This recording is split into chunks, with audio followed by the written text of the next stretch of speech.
بسم اللہ الرحمن الرحیم اعوذ باللہ من الشیطان الرجیم بسم اللہ الرحمن الرحیم صلی اللہ علی رسولہ الکریم السلام علیکم ورحمۃ اللہ وبرکاتہ۔ طلاب کرام عزیز، کیسے ہیں؟ امید کرتے ہیں کہ آپ خیر و عافیت سے ہوں گے۔ بدایت المعارف جزء ثالث کا سبق نمبر 3 شروع کر رہے ہیں، جس میں عنوان قرار دیا گیا کتاب کی عبارت فَإِنْكَارُ الْمُلْحِدِينَ لِلْمَبْدَأِ وَالْمَعَادِ سے لے کر وَلَا يَصِحُّ عِنْدَنَا تَقْلِيدُ تک۔ آج کے درس میں طلاب کرام عزیز جو نکات بیان کیے جائیں گے وہ یہ ہیں۔ نمبر 1، منکرین مبدأ اور معاد کی دلیل کیا ہے، کیوں انکار کر رہے ہیں مبدأ و معاد کا۔ اس کے بعد دوسرا نقطہ ہے معرفت حاصل کرنے کے، یعنی معرفت الہی حاصل کرنے کے ذرائع کون سے ہیں، ان کو آج مورد گفتگو قرار دیا جائے گا۔ آئیے عبارت کو دیکھتے ہیں۔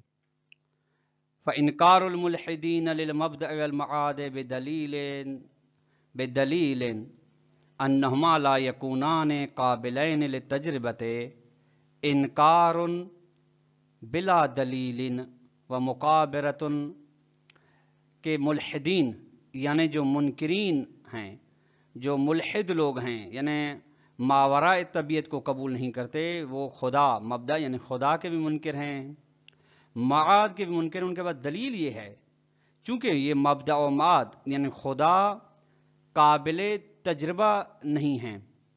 طلاب کرام غور فرمائے گا، ملحدین جو ہیں ان کے ہاں مہم دلیل حس و تجربہ ہے، محسوسات ہیں۔ جو چیز تجربے کے دائرے میں آ سکے ان کے ہاں وہ حقیقت ہے، باقی سارے توہمات ہیں، مجاز ہیں۔ اس لیے چونکہ خدا اور معاد قیامت کی حقیقت یہ ماوراء طبیعت ہیں، اس لیے ان کا انکار کرتے ہیں۔ یہ ان کا انکار بغیر دلیل کے ہے اور یہ تکبر ہے۔ وَاِقْتِصَارُهُمْ عَلَى الْعِلْمِ تجربی، اور یہ انہوں نے جو ملحدین نے اکتفا کیا ہے علم تجربی پہ، یعنی ہر چیز کو انہیں کافی قرار دیا ہے علم تجربی، یہ یستلزم ترک الواجبات العقلیت ہے، یہ سبب بنتا ہے کہ جو واجبات عقلی ہیں وہ ترک ہو جائیں۔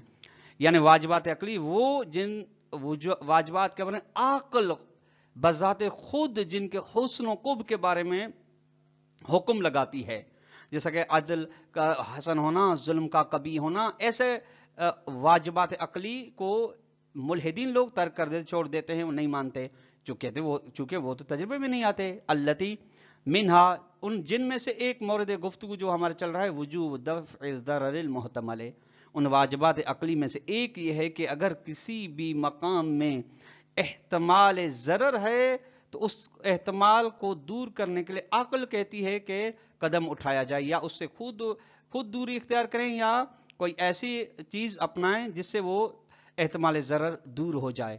وَأَمَّا الْمَعْرِفَةُ التَّعَبُّدِيَّةُ، وہ معرفت جو تعبدی معرفت ہے، یعنی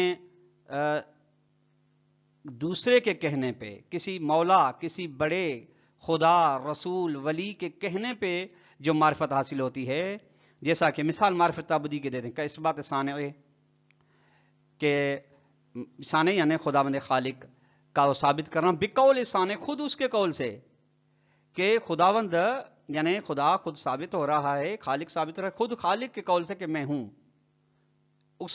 اس کے کہنے سے، اس کے کلام سے، اور بقول نبی المدعی انہ مرسل من ناحیت ثانع، یا اس نبی کے قول سے خدا ثابت ہو رہا ہے جو دعویٰ کر رہا ہے کہ وہ خود اس خالق کی جانب سے بھیجا گیا ہے۔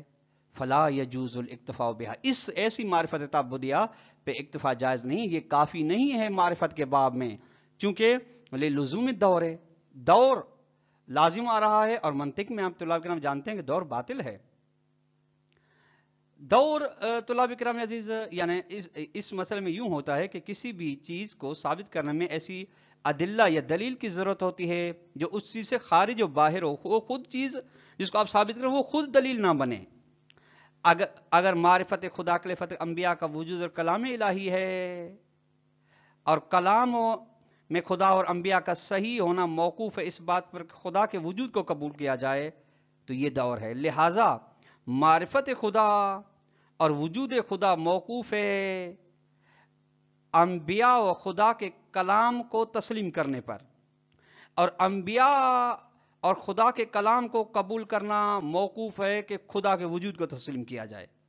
لہٰذا نتیجہ یہ نکل جائے کہ خدا کا وجود موقوف ہے خدا کے وجود پہ، اور یہ دور ہے، دور باطل ہے. دور باطل تو لازم کیوں ہے؟ چکا منطق میں ملاحظہ فرما کے آئے کہ یہ تقدم الشیء علی نفسی ہی لازم آتا ہے، یعنی ایک چیز ہونے سے پہلے ہے، یعنی وہ خود کو وہ چیز جو کہ محتاج دلیل ہے وہی چیز دلیل بن رہی ہے، یا یعنی ایک ہی لحظے میں وہ ہے بھی نہیں بھی ہے، اجتماع ضدین لازم آ رہا ہے.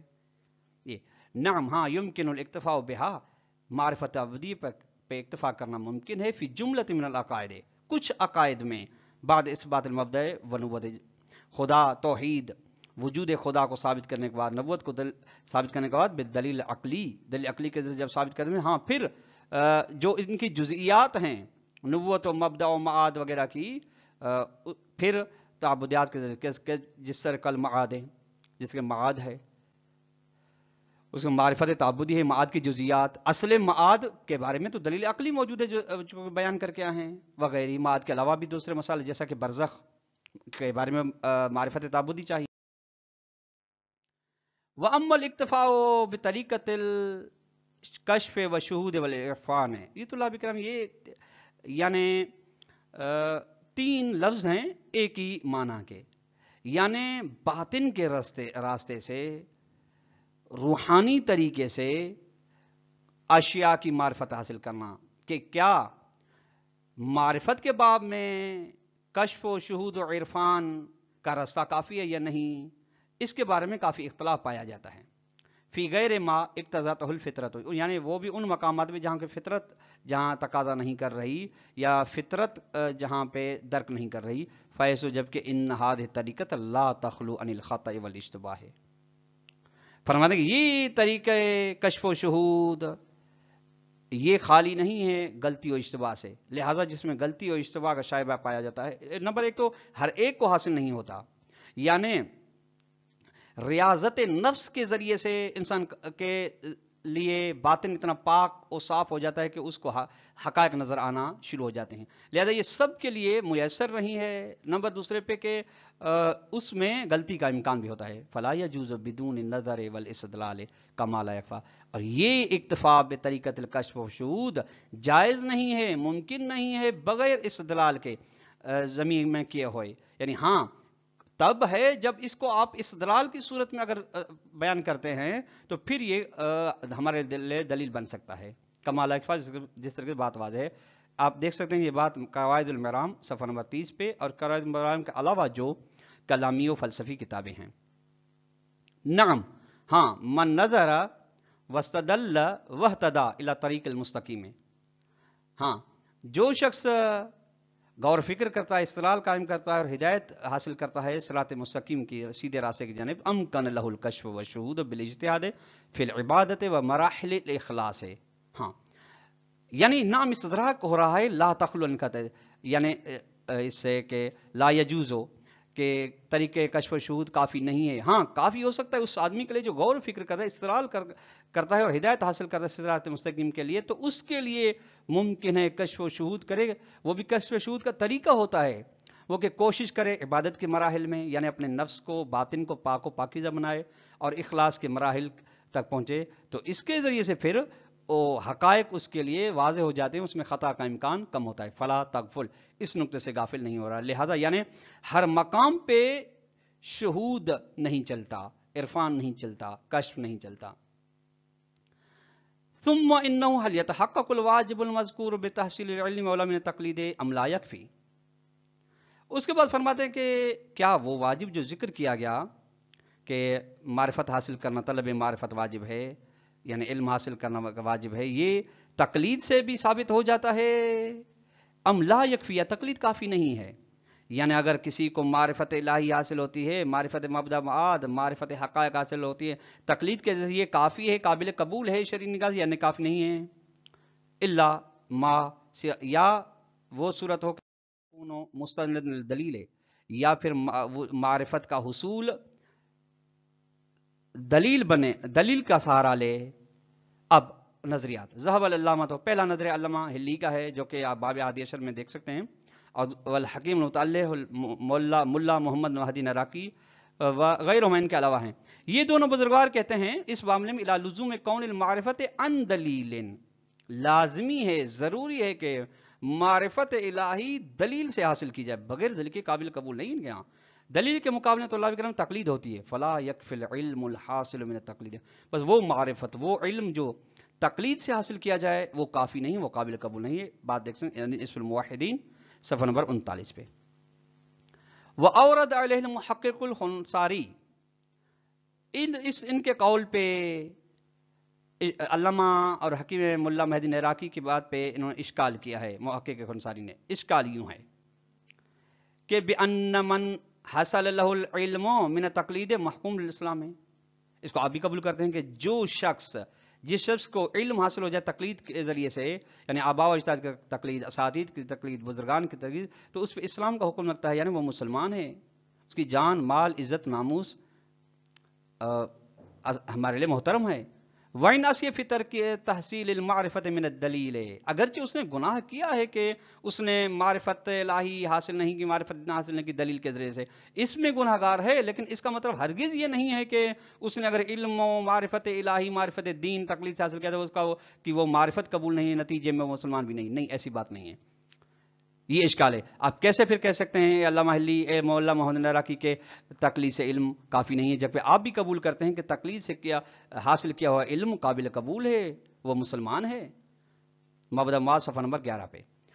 اب شارف ظاہر ایک قول محقق خراسانی یہ ہے کہ لزوم کون تحصیل میں دلیل ہے، یعنی یہاں سے وہی ناصف فطر کی تحصیل معرفت میں دلیل سے لاز کا ظہور یہ آ رہا ہے کہ یہ بھی لازم و واجب سمجھ رہے ہیں کہ تحصیل معرفت دلیل سے ہو، لازم قرار دیں. لیکن لو عصا، اگر کوئی نافرمانی کرتا یعنی دلیل سے تحصیل علم و معرفت حاصل نہیں کرتا تو کفا فی کونی محکوم بالاسلام ہے، اس کے لیے کافی کہ اس پہ اسلام کا حکم لگایا جائے، اسلام کے احکام جاری ہوں. اس نے اگرچہ یعنی ایک وجوب تحصیل معرفت میں گناہگار ہے، لیکن ایسا نہیں کہ جو اس نے معرفت حاصل کی ہے وہ اصلاً قابل قبول نہ ہو اور اسلام کے دائرے سے یہ خارج ہو جائے، یا اسلام کے بعض احکامات کی جو اس نے معرفت حاصل کی اصول دین کے فروع دین کی وہ قابل قبول نہ ہو. ایسا نہیں ہے. وَأَنْكَرَ الشیخ العظم قدس سرہ، شیخ العظم انصاری فرماتے ہیں کہ انکار کیا انہوں نے اس بات کا کہ لزوم کونی من الدلیل، کونی کی ضمیر تحصیل معرفت کی جانب ہے، یعنی معرفت کا حاصل کرنا دلیل سے لازمی ہو، واجب ہو، اس کا انکار کیا ہے شیخ انصاری نے. بل قال ما حاصل، بلکہ شیخ انصاری نے فرمائی وہ بات جس کا خلاصہ یہ ہے کہ ان مقصود المجمعین، کہ ان لوگوں کا ارادہ جنہوں نے اجماع کیا ہے ان کا مقصود یہ ہے کہ وہ وجوب معرفت اللہ ہے، کہ خدا کی معرفت ضروری ہے. لا اعتبار ان تکون المعرفت حاصلۃ النظر والاستدلال، انہوں نے یہ شرط نہیں رکھی کہ معرفت الہی غور و فکر و استدلال و دلیل و برہان سے حاصل ہو، یہ شرط نہیں. معرفت واجب ہے لیکن معرفت کے ذرائع کو معین انہوں نے نہیں کیا کہ یہی ہے، اس کے علاوہ ذریعہ قابل قبول نہیں ہے. کما هو المصرح به عن بعض، جس طریقے سے اسی بات کی وضاحت کی گئی ہے بعض علماء کی جانب سے، والمحکمون آخرین، اور حکایت بھی کی گئی ہے دوسرے لوگوں علماء کی جانب سے کہ بے اعتبار العلم، علم معرفت شرط ہے، ولو حصل من تقلید، اگرچہ تقلید سے حاصل ہو جائے وہ معرفت، یعنی اس میں برہان و دلیل و استدلال برہان شرط نہیں ہے. فرائد الاصول یعنی رسائل آپ دیکھ سکتے ہیں صفحہ نمبر 139 سے 169 سے 175 تک. اب ان اختلافات کے درمیان میں شارح محترم اپنا نظریہ بیان فرماتے ہیں. اتنے بڑے بزرگان نے یہ باتیں کی ہیں تو شارح محترم کو جو نظریہ پسند ہے وہ شیخ انصاری کا ہے. فالاقوا کما ذهب الی الشیخ ہوا، اقوا قوی میرے نزدیک وہ بات ہے جس کی جانب شیخ انصاری گئے ہیں، وہ کفایت الجزم میں، یعنی دینی امور میں یقین کافی ہے، ولو حصل من تقلید، اگرچہ وہ یقین تقلید کے ذریعے سے حاصل ہو جاتا ہے، جیسا کہ ہمارے اکثر مسلمانوں کے عقائد آباء و اجداد و اساتید کی تقلید سے ہوتے ہیں. یعنی انہوں نے سنا ہے کہ ولایت علی علیہ السلام ہے، ہم بھی اس کے جلوے، بہت سے افراد کم ہیں جن لوگوں نے علی علیہ السلام کی ولایت کے بارے میں ادلہ برہان قاطع انہوں نے ڈھونڈے ہوں. فلا دلیل علی لزوم زائد علیہ، بس تقلید سے زیادہ اس کے اوپر دلیل لازم نہیں آتی. ثم لا یکفا، اس کے بعد مخفی نہ رہے آپ کے لیے کہ ان المخاطبہ، مخاطب یعنی سامعین جن سے خطاب کیا گیا ہے، وہ بوجوب تحصیل المعرفت ہے، جو طلب کی گئی ہے خطاب میں وہ ہے کہ معرفت حاصل کرنا واجب ہے۔ مخاطب یہ هو الذی، مخاطب وہ چیز ہے، وہ آدمی ہے لم یعلم بالمبدأ والمعاد، جنہیں اصلا مبدأ و معاد کا پتہ نہیں، ان کے لیے معرفت الہی حاصل کرنا واجب ہے، لیکن جنہیں کچھ پتہ ہے تو وہ تو تحصیل حاصل ہو جائے گا۔ وَأَمَّا الَّذِينَ عَرَّفُوهُمَا، وہ افراد جو خدا مبدأ و معاد کو جانتے ہیں، وَلَوْ أَدْنَىٰ بے ادنا معرفت مرتبت معرفت، اگرچہ انہیں اجمالی معرفت حاصل ہو خدا و قیامت کی، کل موحدین والمومن، جیسا کہ وحدانیت کو خدا قبول کرنے والے مومنین افراد جو قیامت کو بھی مانتے ہیں، اگرچہ قیامت کے ادلہ ان کے پاس نہیں ہے، ایمان رکھتے ہیں، انہیں پتہ ہے کہ ہمارے اعمال تجسم ہوں گے، ہمارے اعمال کی جزا و سزا دی جائے گی، فلا یکونون من المخاطبین بہذا الوجوب، یہ افراد مخاطب نہیں ہے اس وجوب تحصیل معرفت کے ساتھ، کیونکہ چونکہ ان کے ہاں تو معرفت کچھ ہے، لأن طلب المعرفت منہم، ان سے جن کے پاس پہلے سے ہی معمولی سی معرفت کا درجہ پایا جاتا ہے، ان سے معرفت کو طلب کرنا یہ تحصیل حاصل ہے، تحصیل حاصل قبی ہے۔ والمعرفت الزائدۃ لیس بواجب علی کل احد، اور اس اضافی معرفت یعنی ادنا معرفت سے زیادہ جو سب سے بڑا مرتبہ ادلہ قاطعہ کے ذریعے سے ہو، وہ واجب نہیں ہر انسان کے اوپر۔ وَإِنْ أَمْكَنَ الْقَوْلُ بِوُجُوبِهَا، اگرچہ ممکن ہے قائل ہونا کہ وجوبها معرفت زائدہ واجب ہے، علی بعض افراد کے اوپر واجب ہے کہ تمام جزئیات مبدأ و معاد و نبوت و رسالت امامت کو جانیں، بعض افراد سب کے لیے نہیں ہے، کطلاب جیسا طالب علم ہیں، علماء ہیں، تاکہ دفع لشبہات الواردۃ من ناحیۃ المنکرین والملحدین، تاکہ دور کر سکیں ان شبہات کو جو آتے ہیں، شبہات منکرین ولایت کی جانب سے، منکرین معاد کی جانب سے، منکرین توحید کی جانب سے، منکرین نبوت کی جانب سے، اور آئے ہیں، ان کو دور کرنے کے لیے اضافی معرفت جو ادلہ کے ساتھ ہے وہ حاصل کرنا ضروری ہے، بن جاتی ہے۔ فلا تغفل، اس نقطے سے غافل نہیں ہونا۔ طلاب کرام، آج کا درس اپنے اختتام کو پہنچا، اگر ہم سوال دینا چاہیں، سوال نمبر 1 بنے گا کہ جو لوگ مبدأ و معاد کا انکار کہہ رہے ہیں ان کے پاس دلیل کون سی ہے۔ نمبر 2 سوال یہ بنے گا کہ آیا معرفت کے باب میں طریق کشف و شہود قابل قبول ہے یا نہیں ہے، اس کی مختصر سی وضاحت فرمائیں۔ اور کیا آخری سوال کہ تقلید کے ذریعے سے معرفت حاصل کرنا کافی ہے یا نہیں کافی، اس میں موجود اختلاف کو بھی بیان کریں۔ والسلام علیکم ورحمۃ اللہ وبرکاتہ۔